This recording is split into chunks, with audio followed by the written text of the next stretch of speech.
We are all aware about what has been happening in Kenya over the last few months with regard to security issues, or rather insecurity. Going back to the Westgate attack of September last year, we've had several attacks, gun attacks, grenade attacks, improvised explosive devices that have been left in places that have harmed the general public. But in addition to that, we know that the general state of security in Kenya has been seriously a matter for concern. We've had conflicts, intra-ethnic conflicts going on in various places around the country. We've also had opinion polls that show that a lot of Kenyans are feeling very insecure. And of course, that worries us because security is a fundamental human right. The very high intensity attacks continued up to July. But since then, we have had sporadic attacks spreading to other areas like Trans Nzoia, Kakamega, Vihiga. We saw some attacks in Mwingi that looked exactly like they were taking the same pattern like the attacks we saw in Busia. So the gangs were of between 15 to 25 people. In all the villages we went to, we found descriptions of 15 to 25 people. Apart from one village in Busia where there were 60 people who attacked that village that night. And then they were well organized. They wore long, dark raincoats. Some people had descriptions of heavy boots. They thought they were police, but I think there was no indication that they were really police. I think they were just organized. They were being funded, so they had ability to purchase some of these things. Sometimes they covered their faces, but they all had spotlights, very powerful spotlights, which sometimes they would use to shine on people and just confuse them and attack them. The gangs were mixed identity. There were descriptions of people who spoke Kibukusu. There were descriptions of people who spoke Kiteso. There were people who spoke a dialect just from Uganda, just outside the border. There were people who spoke Kikuyu, and there were people who spoke, a few said they had people who spoke Luo. And they were trained. We talked to some of them, the attackers, who claimed they had been trained in all forms of fighting, whether physical or gun combat. And they talked of training camps in Kenya and outside Kenya, in particular Uganda, in places like Mbale and towns just outside Mbale. We heard that these camps are still active. They never really closed. So the recruitment is still going on, and we don't really quite understand what the eventual goal is. Even though they were really trained, there were no instances where they used guns. They used mostly crude weapons. But the people we talked to who had been trained said actually it was deliberate.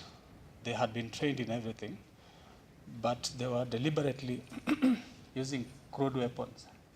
There were two key leaders who were responsible for payment and coordination of the gangs in the two counties, and they're based in Malaba. I don't know those who know Malaba town, just after Bungoma as you cross the border to Uganda. And these two key leaders were answerable to their bosses in Eldoret, Nakuru, and Nairobi. We didn't think they picked phones from people, they picked some utensils from people, some electronics, but when we finally got down to looking at exactly what transpired, theft didn't look like their actual motive. Because in some homes, they would pick electronics, and then leave the electronics in the next home. In some homes, they were offered money to spare their lives, but they told them, no, we don't want your money, we were just sent to kill you. In Bungoma particularly, we had names of several politicians who were involved in funding these gangs. We had names of businessmen in Bungoma, Busia, and Malaba. These businessmen own big hotels, and they also own petrol stations or filling stations in the 3 towns, Bungoma, Malaba, Busia. Police seemed to think that some Busia politicians were involved, but when we went deeper into it, we didn't find any evidence. But Bungoma politicians, there was a very huge mention of Bungoma politicians. We even found some of the gang members who confessed to having been paid directly by one politician. For the longest time and until Westgate, these low-profile attacks had been ignored by the authorities. They were largely ignored by the authorities, and they became part of the narratives of poor people. And if you get lobbed into by a grenade and die in the process, you could have died of a road accident as well.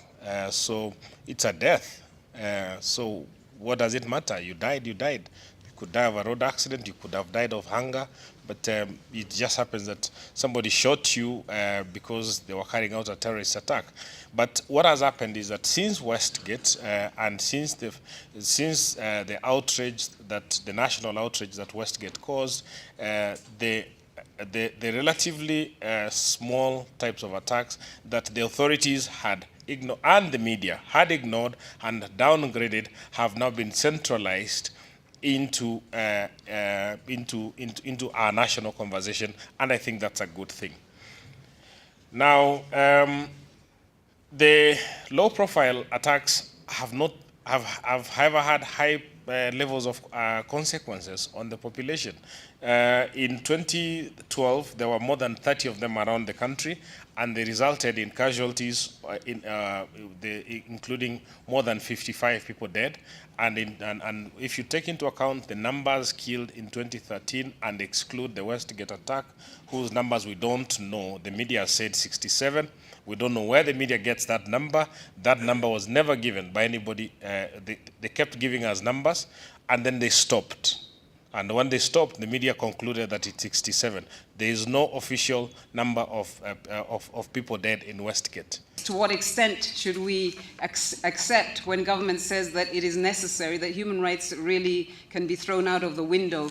Does that make us any safer? I would really want to reject the argument that you often hear that civil society only cares about the terrorists and the attackers and doesn't care about the victims. No one has a monopoly of sympathy for the victims of terrorism. They are also our brothers and our sisters, our parents, our children, and we are just as much at threat of falling victims to an attack as any other Kenyan. Perhaps not those Kenyans in the elite who've managed to surround themselves with all sorts of security apparatus at the expense of the security of the general public, but we are all at threat, and we all feel equally wounded when anyone is impacted on by these brutal attacks.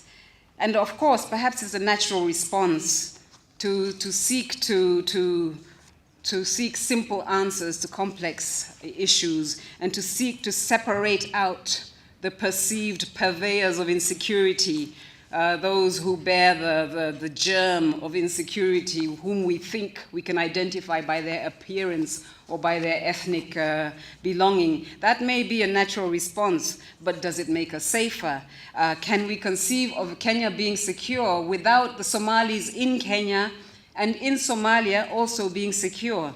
Would a withdrawal from Somalia secure us from further threat? I hope that that's something that we will be able to to discuss here as well today, because these sort of calls naturally arise when you have a threat, then proceeding to view some parts of the community as other and stamping them as other, and then making them fair game and easy prey to be preyed on by the security forces. This has happened here, and we don't think that this is a legitimate or correct response, or one that will increase our security. Indeed, we think that it's a gross breach of human rights of Kenyan citizens and visitors and refugees and others who have been found within our borders. We've all heard the reports of people who've been arrested, having bribes extorted from them, and it seems that it's those who have no money to pay the bribes who end up incarcerated and in detention and deported, etc. When we look from the 90s, there's a sharp deterioration in security. And that's when the economy began to plunge. We had inflations at rates we hadn't had before. There was also a lot of intense political activism, at the same time intense counter-activism, counter-actions to repress political dissension and so on. We also see a spike, a significant spike in urban crime, in violent crimes. Carjackings become the norm. So from the 90s, even as the political situation became tense, as there was a push for multi-party democracy, even after that was achieved, the security patterns follow that.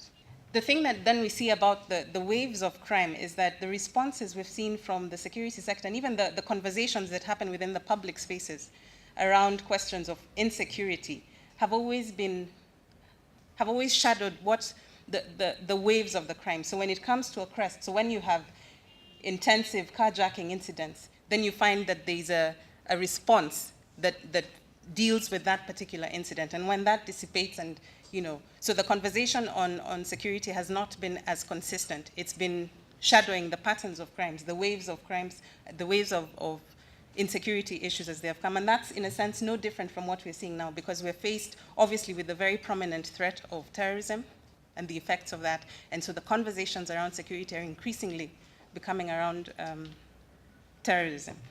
So in a sense, sort of by looking back very quickly, if you remember in the 1990s and the carjackings, you remember the very prominent police hunt for Wanugu, Washushu, and that was played out in the media almost like this old Western, where there were the villains and there were the police, cowboys and robbers. And when they were shot down, there was a sense of security is being restored. And there'd been this very public sort of pursuit of them, and then very public shootouts, and then it was reported constantly in the media that, security is being restored through these actions. And some of the police responses were like the flying squad. If you remember that there was a certain terror about if you had this 504 Peugeot, 5 men sitting inside, driving around at night, and the fear was if you're caught, and the disappearances that went with that. So this has been sort of the pattern. And then you come into the 2000s, the carjackings increase, issues of course, rape and killings that go with that. And then we also have, in the lead up to some of the elections, you have rise of vigilante groups as a major challenge, particularly in the low-income areas. But then the prominence of Mungiki, and then the response to that, the issues that were attributed to Mungiki actions and the response to that. So there's been that pattern of where there's a crest in certain kind of crimes, the responses have followed that wave. And the actual challenge of security provision must be that the security actors must always be a step ahead of those who want to cause insecurity. And I think the challenge we have in this country is that the security providers are not ahead of those who want to cause insecurity.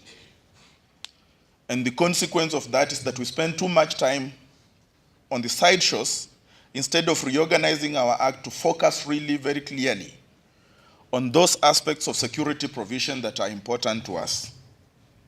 And so the point that should run through my presentation this morning should be that a notion of security that focuses on the state, a notion of security that focuses on the state, state-centric notions of security are 17th century notions of security.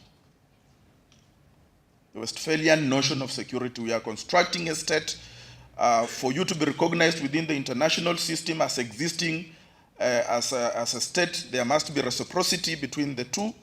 And the cardinal element of that is that you must assure me that within your territory, you are capable of controlling all legitimate forms of violence.